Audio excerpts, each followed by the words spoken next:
আসসালামু আলাইকুম, hello everyone. দেখেন আমার পরানের ভাই বোন হঠাৎ করে আমার বাচ্চা বলতেছে আম্মু একটু ঝাল ঝাল ভর্তা করো।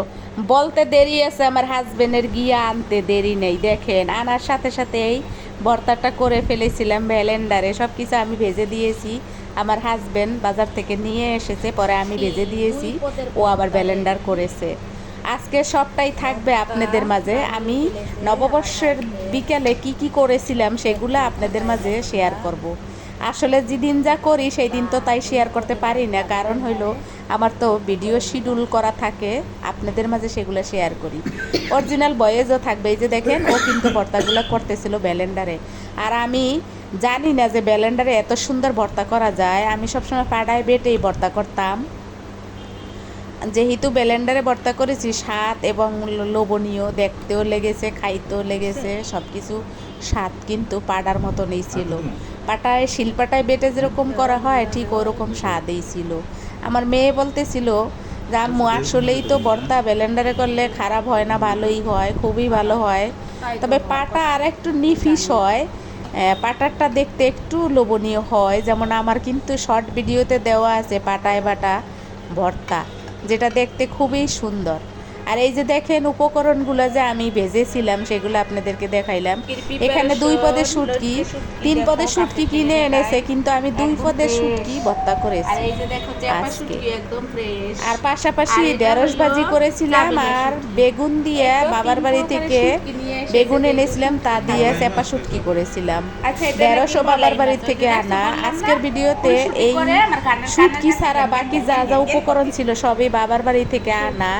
অনেক দিন হয়ে গেছে খাওয়া হয় না, তাই তো ওগুলা আজকে বের করে রান্না করে শেষ করে দিলাম।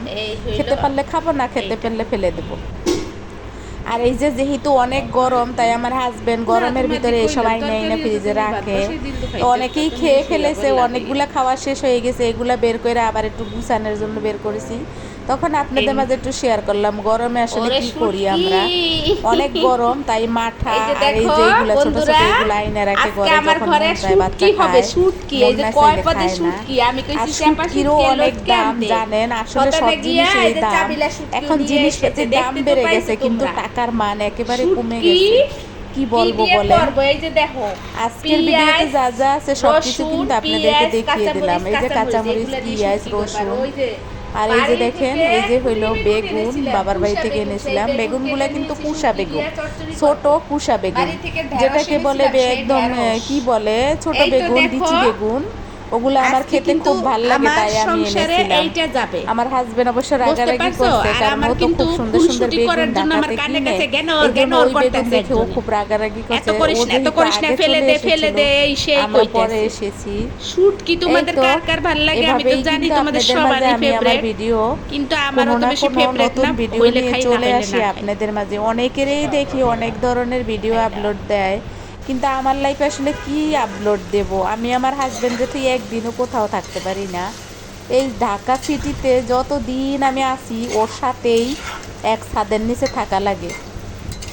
আর ও যেখানে বাসা নেয় সেখানেই আমার থাকতে হয়। এক রাতও আমি মনে হয় না কোথাও কাটাইছি। হ্যাঁ, বাবার বাড়ি গেলে 2-1 রাত হয়তো কাটাইছি, যেটা ও আমাকে রেখে ওর বাপের বাড়ি গেছে, ঘুরে আবার চলে আসছে, আসার সময় আবার আমারে নিয়ে আসছে। অনেক সময় আমি যাই নাই, বেশি ক্লান্ত হয়ে গেলে আমাকে রেখেও যাইতো। আমাদের বাড়ি থেকে ওদের বাড়ি কাছাকাছি, তো তাই যাইতে বেশি সমস্যা হয় না। কিন্তু এছাড়া মনে হয় না যে এক রাত কোথাও আমি ওর বাসা থইয়া কোথাও গিয়ে থাকছি। তবে ও থাকছে, অনেক থাকছে।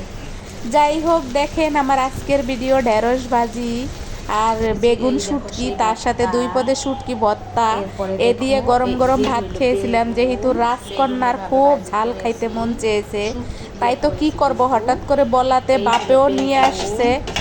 মেয়ে যেহেতু বলেছে, যেমন বলা তেমন বাবা গিয়ে নিয়ে এসেছে, রান্না করে দিলাম, ভর্তা করে দিলাম, খেয়ে নিল সবাই, খুব মজা করে খেয়ে নিল। আজকের ভিডিওতে আমার যা যা ছিল, এই মুহূর্তে যারা আমাকে ধৈর্য ধরে আমার এই ভর্তা এবং ঢেঁড়স ভাজিটা যেগুলো যারা যারা দেখেছেন, তাদেরকে আসলে অসংখ্য ধন্যবাদ। আমার অন্তর থেকে ভালোবাসা ও অভিনন্দন। আমি আশা করব আপনারা আমার ভিডিওতে এসে আমাকে যেমন কমেন্ট করেন, আমিও আপনাদেরকে ওই রকমই কমেন্ট করি। আর অনেক আপুরা ভাইয়েরা আমার পরাণের বোনেরা ভাইয়েরা বলেছে যে তাদের যেন আমি পাশে থাকি। আমি সবসময় আপনাদের পাশে আছি, পাশে থাকবো। আর এই যে দেখেন মিষ্টি কুমার এনেছিলাম, ওটাও বাবার বাড়ির। আর এই যে বিলাতি ধুইনার পাতা, এটাও কিন্তু বাবার বাড়ির।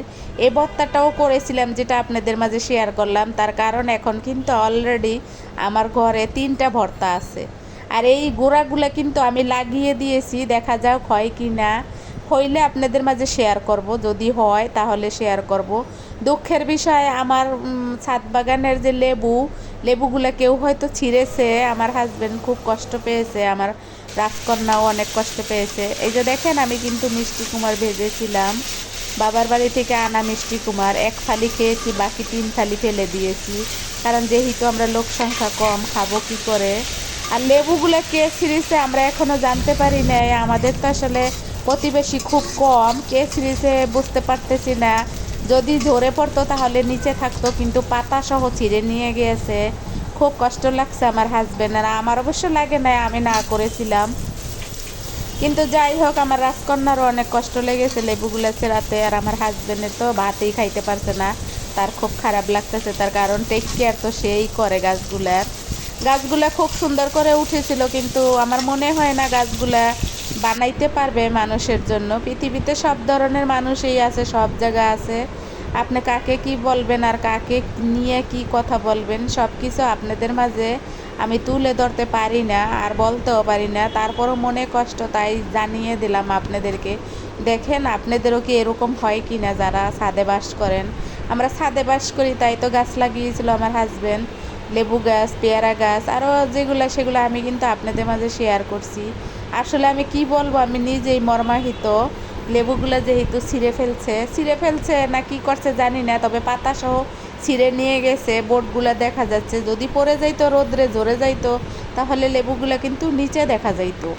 খুব খারাপ লাগতেছে, যেহেতু না করলেও আনে। সবাই ভালো থাকবেন, আসসালামু আলাইকুম, আল্লাহ হাফেজ।